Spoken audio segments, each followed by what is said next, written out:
Welcome to episode 33 of the Tuesday Talk IU Athletics podcast. Joined by Director of Athletic Communications Larry Dielman and Student Assistant Connor Kikowski. This is Sports Information Director Andy Alvarez bringing you results and news in this past week's action in Immaculata Athletics. Well, we've reached the final episode of season one of Tuesday Talk, with the baseball season coming to an end on Friday. So, as our 2025-2026 athletics year, let's get started looking back at last week's results.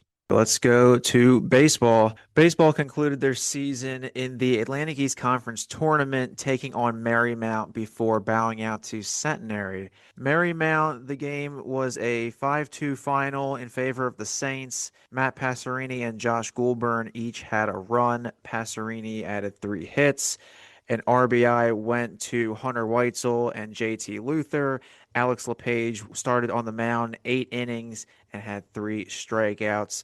Immaculata scored both runs in the 8th inning, but the comeback came up short. Against Centenary on Friday, the Mighty Macs faced Centenary in the second game because Centenary also lost on Thursday, but they lost to Marywood to start the tournament. And it was a double elimination tournament, as we mentioned in last week's show. After the first games, you had the 2 winners and the 2 losers of those first games. So Immaculata drew Centenary. 16-8 was the final in favor of the Cyclones.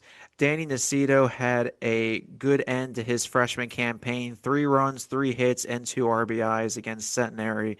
Hunter Weitzel, Ryan Nace each had 3 hits apiece. Ryan Nace and Nick Turnage, 2 RBIs apiece. And then Aiden Jackson and Trevor Robbins led the pitching staff with 2 strikeouts each. Centenary started the game with a 9-run first inning, which essentially sealed the game, but the Mighty Macs put up 8 runs to try to cut into that deficit. Immaculata Baseball finished the season 15-24 and 10-8 in Atlantic East Conference play.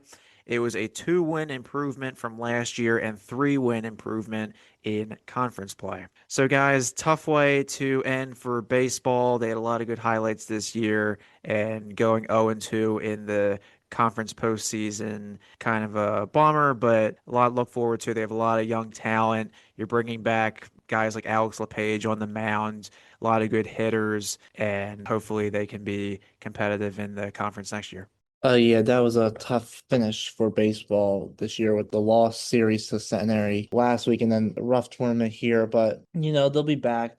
As you said, there's a lot of guys that are still coming back. Alex Page, who was arguably your number 1 pitcher this year and definitely helped was build the team up. But yeah, it was definitely a tough end to the season, but they'll be back. Yeah, I mean, that was kind of difficult seeing those last couple weeks of the season, but there were some great moments again this season. They had a real strong run in conference play, winning several series in a row, and that huge comeback against Marywood is something we will always remember around here. And then obviously, some other moments that were pretty good for them this year. So hopefully, you'll be able to bring in some additional recruiting class players, and with the guys returning and the young players they have, it should be, you'll see more improvement in the team next season.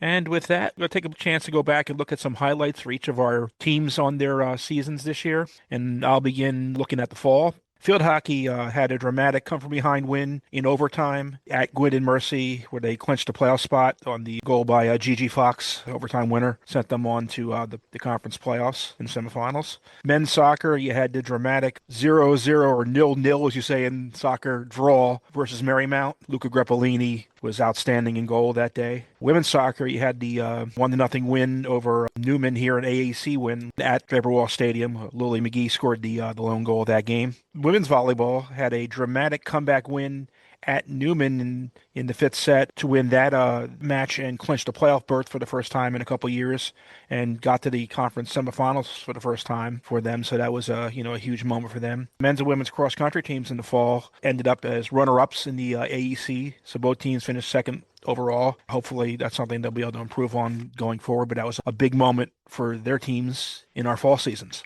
Yeah, a lot of great stuff from our fall teams. And field hockey, they would end up making the postseason against Newman. So that clutch goal from Gigi Fox was great against Gwynedd and Mercy. Men's soccer, I mean, that Marymount game was filthy. Luca Greppolini was superhuman that day, keeping that tied against Marymount. And I believe, if I remember correctly, we had heard from Marymount's coaching staff. Like they complimented Luka's play. He took so many shots faced that game and he just was on a mission. And it was just one of the highlights of the season. Women's soccer against Newman, again, another clutch win. Women's volleyball against Newman. And that really, we were watching that live on the live stream. That was at their place, but we were watching and that was a great one to witness. And cross country, runners up. I mean, obviously can't win them all, but to have both teams be runners up, just truly remarkable, led by some great athletes on both teams. Yeah, the fall was definitely a season to remember. I mean, I remember that day we were out doing a men's soccer and we were watching that field hockey come from behind win in the press box, and we saw Gigi had that was her first collegiate goal too, so that was a really good collegiate goal to have for your first one and in a big moment too. But yeah, Luka was filthy that game against Marymount, just dodging every ball that was coming his way. Women's volleyball, they won that Maxby Award for this game over Newman. I think it was the Play of the Year award. I mean, cross country definitely was a good showing this year for runners up in the conference on both teams. And it's going to be weird not running this year, but I'll be on the coaching side, so that's going to be an interesting new part that I'm going to have to adjust to, but I'm excited and looking forward to it. Let's transition over to our winter sports highlights for each of our teams, starting with men's basketball.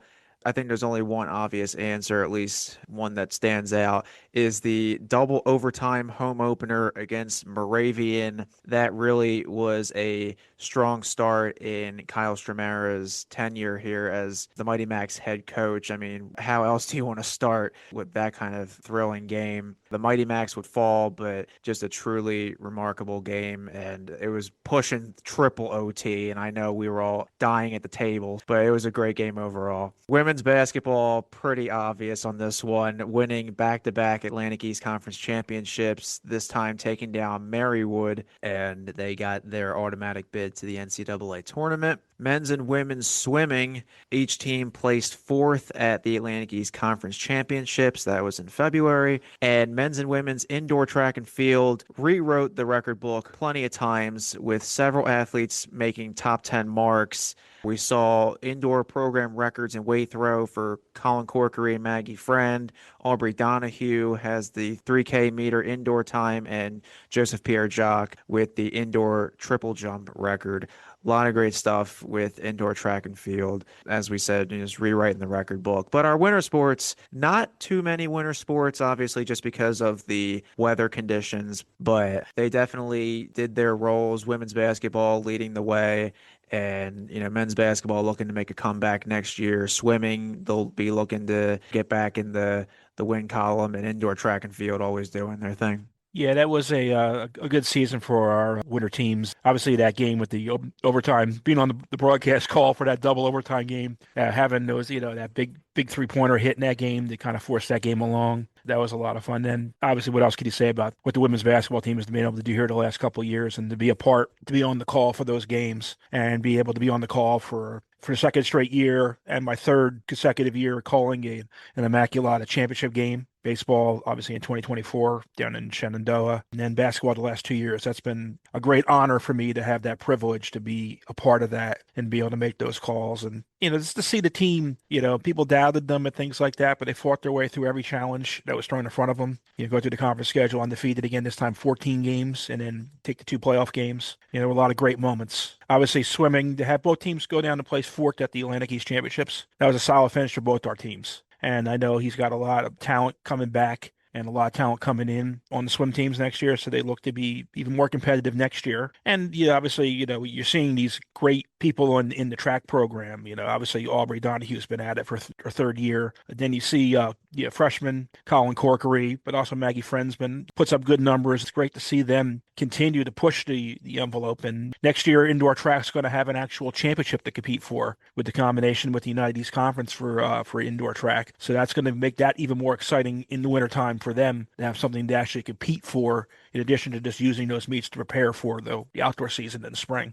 Yeah, a lot of memorable moments from the winter season. I mean, that second overtime game against Moravian, I mean, that was just insane being down there at the desk.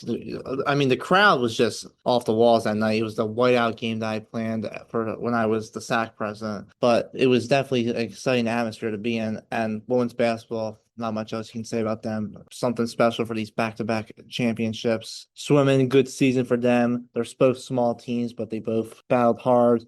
And yeah, track and field just rewrote every meet they went to, rewriting the indoor. There was some kind of record, some kind of top 10 finish. I remember Jaden Barksdale in the first meet in Alvernia broke the 60-meter dash record, and he holds that program record now. So a lot of good moments from winter. Switching to the spring season now, where it was definitely our busiest time for a lot of great moments. Starting off with baseball, we talked about earlier when we were talking about that comeback win over Marywood. Alex Chernovsky's walk-off to help the Mighty Macs score 6 runs in the bottom of the ninth. Softball had a come-from-behind win over Marymount on the final day of the season with Riley Martin's go-ahead 2-run home run in the bottom of the 8th inning. Men's lacrosse had an opening day win over St. Vincent at Draper Ross Stadium 7-6 behind a good performance by Jason Smarin. Women's lacrosse had a dominating win over Notre Dame in Maryland. You saw a lot of good moments in that. Morgan Barnes had her first collegiate goals in those games. Flag football, who could forget, giving Marymount their first ever Atlantic East Conference loss in program history in the season opener. That was something fun to see.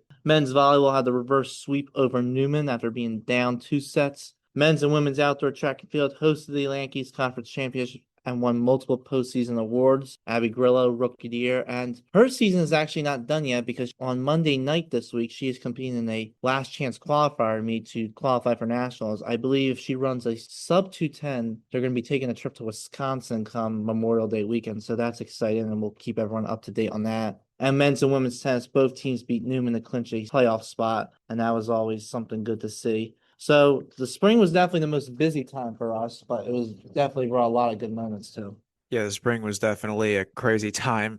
It always is in sports information. It doesn't matter what department or what school. It's always a crazy time with all the games and stuff. Baseball, it's going down the list here. Baseball, I was there for that Marywood game. That was just insanity. Seeing that walk-off bases clearing, series clinching triple by Alex Chernovsky was one of the wilder moments that I've seen in my career. For softball, that Marymount win, Riley Martin with the go-ahead shot to center field. We talked about that in recent episodes, and I was just walking to the field to see what was going on, and I just happened to be walking as the ball went over the fence. I'm like, oh, that's nice. And I didn't know that, that was the context of that one. So that was great to see. Men's lacrosse, they did really well this season, and that St. Vincent game was definitely part of that. Women's lacrosse, Notre Dame, Maryland, that was pretty much over in the first quarter, and 21-2 was the score for that.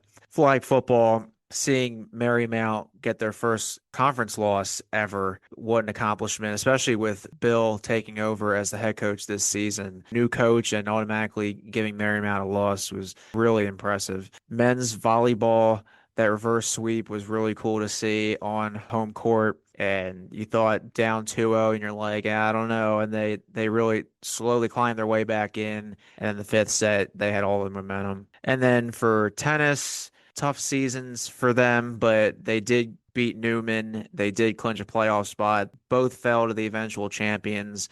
But hey, small steps. They beat Newman. They got the playoff spot. They have a bright future. And then outdoor track and field, hosting the conference championships this year was awesome. And a lot of postseason awards that we posted on the social media pages. And a couple of the years with Colin Corkery and Abby Grillo, despite them being just freshmen, they're already making a big impact on our program as well as all of our other track and field athletes.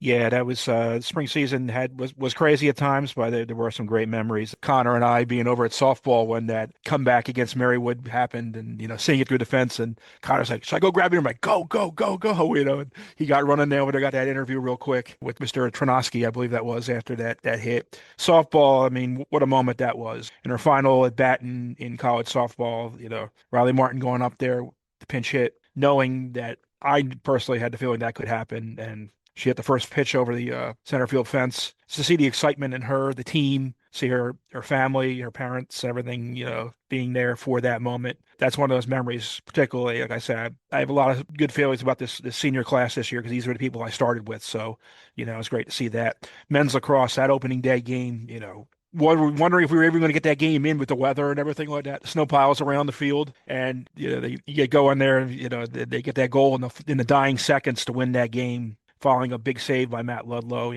Obviously Matt Ludlow being the all-time saves leader in program history, and you have, third in the nation in save percentage and 12th in NCAA history in saves. Women's lacrosse, that dominating win. You beat Notre Dame, Maryland that day. To see the different players get involved in scoring that game was great. Obviously you had Riley Mullen coming up in the back end, scoring a pair of goals that day, and then you had Abigail Garnieri gets a win that day, and she finishes the second all-time in program history with 492 saves. Congratulations to her on that great, moment number in her career. Flag football, I mean, beating Marymount that day after seeing how the games had gone against them in the last couple of years, to have that team to start off the season that way and get such a big win, you knew something good was going to happen with that season. And, to finish the way they did, third in the conference and everything, like go to the semifinals was outstanding. A home playoff win, great. They had men's volleyball in conference play for the first time in my time here was something special. And to see them, that reverse sweep, have them clinch a playoff spot right after that, make an appearance in the United East Conference playoffs as their first year as a member. Obviously, the track and field championships were something special to have here. A lot of work goes into it. And a lot of people did some amazing things. Our athletes performed. There were some really special moments in that too, and having them win awards, it's a great sign for our track and field programs going forward. And then, men's and women's tennis, well, it might not have been the easiest of season, but there were some great performances from several players. And, to see them, fight their way through that match, get the win against Newman to advance to the conference tournament again this year for both teams. And, got to the semifinals. They lost, but there was, a great step forward for the tennis programs as well. So it was a good spring season, and we look forward to when the next years come around, seeing what's in store for our teams. It should be something special. I think now would be a good time to bring in our guest, Colin Ciavarelli, our student broadcaster. So we'll be back after this quick break.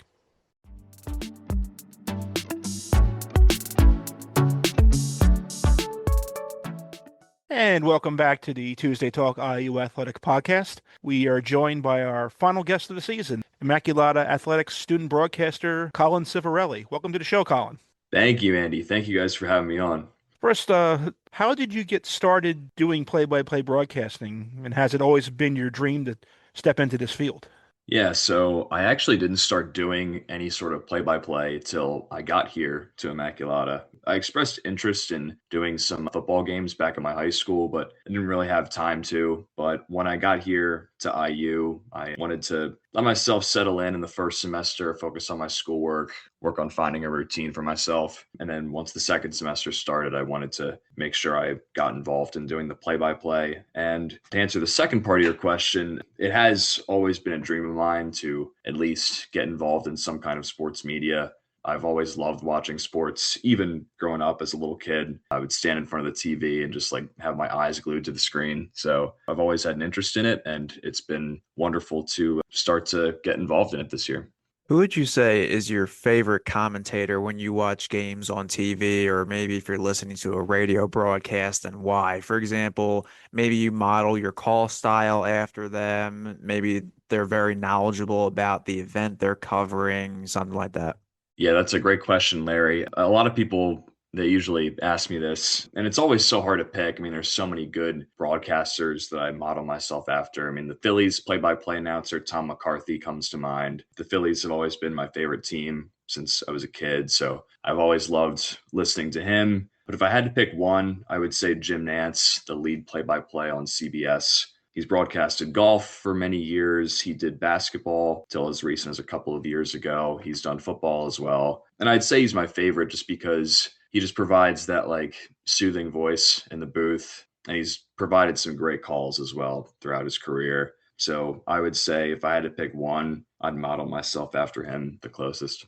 So picking up on that, what would you say is your favorite call you ever heard, either in like a live clip or something you might have seen online? There's definitely a lot of calls in basketball and baseball, which you were just talking about. So what's like your favorite all-time call you've ever heard from an announcer?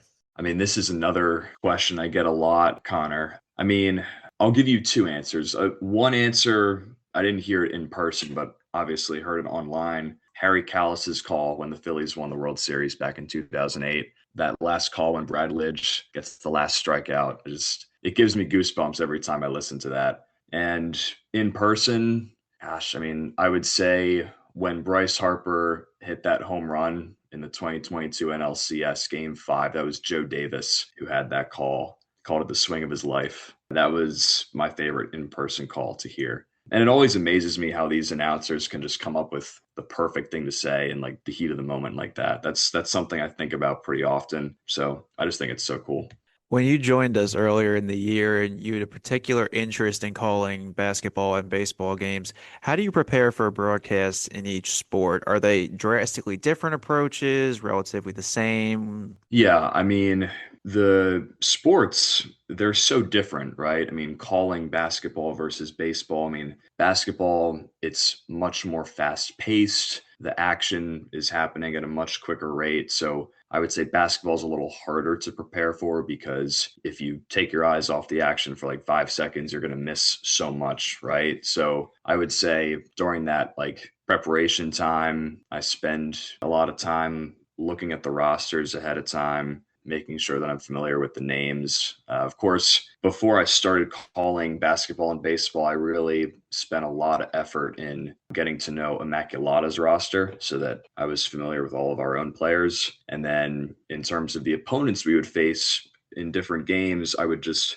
look at the rosters an hour or two before each game, write down a bunch of names. But with baseball specifically, I would actually draw the baseball diamond. I would draw the field like in my notebook, write down all the names of the starters, and then throughout, because with baseball there's so many substitutions that are made, and with each substitution I would cross out the name and write the name of the player that would get subbed in. So that would really just help me keep track of okay, who's on the field at what time, what position are they at, things like that, just so I wouldn't lose track while I would be up in the booth.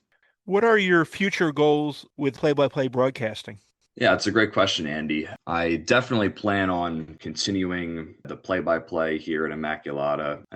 I love getting involved with it this past semester, and then beyond that, I definitely want to enter sports media in some capacity. I mean, play-by-play, it's one of those. It's a very hard field to get into, so I recognize that it might be hard to get into that specifically, but if I can just find some sort of job opportunity in sports media in general, I would consider that to be a success. Well, Colin, I definitely have to say I've enjoyed, having you join me on the basketball broadcast this year. I've been doing the games for the first couple of years by myself, and it was great to have that second person in there with me. Really brought the broadcast to like a new level this year. Particularly, those games down the stretch going into the playoffs and the women's run to the second championship, and having you with me on the championship game that day was just outstanding. And then, you did a great job with baseball this spring. That's not easy sometimes taking over, and you had some games that were a challenge, with the long games and things like that. Some crazy comebacks. You got to be there for that Marywood comeback. And then obviously, the last games with Centenary and everything like that. So I think you did a great job, and we look forward to having you back with us again next year with the games, and maybe we could expand on your roles going forward. And we appreciate you coming on and talking with us today. Since the semester has ended, you have gone back home for the year, so we appreciate you jumping on with us. Yes, thank you, Andy. Thank you guys again for having me on. And thank you for giving me the opportunity this year to join you guys on the broadcast. It was a real pleasure. It was such a fun time. Like you said, getting to be a part of that championship run for basketball, that was really special. And getting that experience with baseball as well was really fun this spring. So it was a great semester, and I'm looking forward to continuing to keep this going in the future. And we'll be back after this quick break on the Tuesday Talk IU Athletics podcast.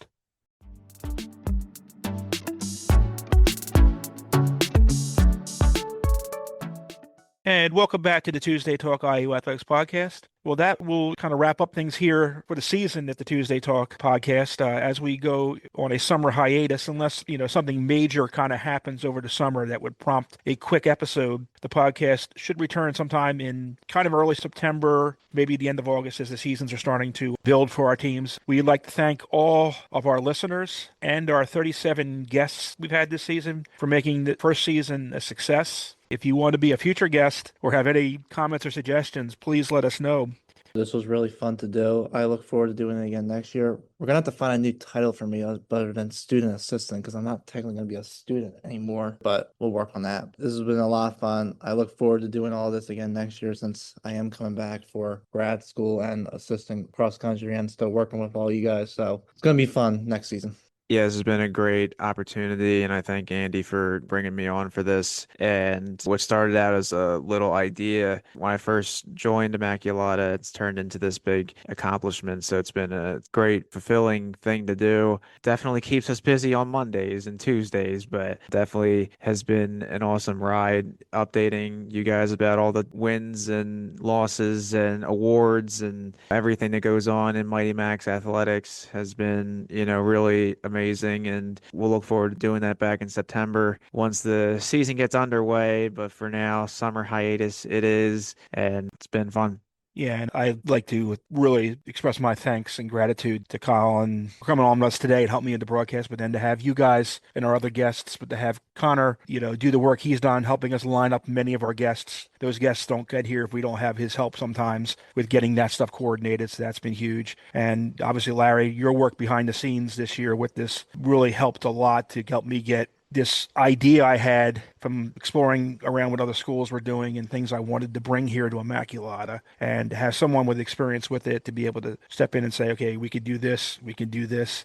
And then your lead in doing most of the behind the scene editing and everything like that has been huge to this project, and I really appreciate that. And something I've looked forward to doing each week. The shows were, always fun to do and to bring the stories of our athletes and Immaculata out to the public more in a different format than just writing articles or posting graphics on a social media page. So I've enjoyed being able to help bring this and to play a part in it, and something I look forward to us being able to continue going forward. It's the time for the summer, hiatus break, and it'll be good for everyone. But we look forward to, and we hope if people have ideas or people that other students out there that want to get involved with us with this, please reach out. We are glad to welcome ideas and anybody that wants to be involved with us with this. If there's a way or a role we could have you help us with, it would be great. So once again, it's been a great season. I thank everyone for tuning in, all our guests and the athletics department and the administration here at the school that gave us the green light to do this project. And look forward to seeing you again in the fall when we're back.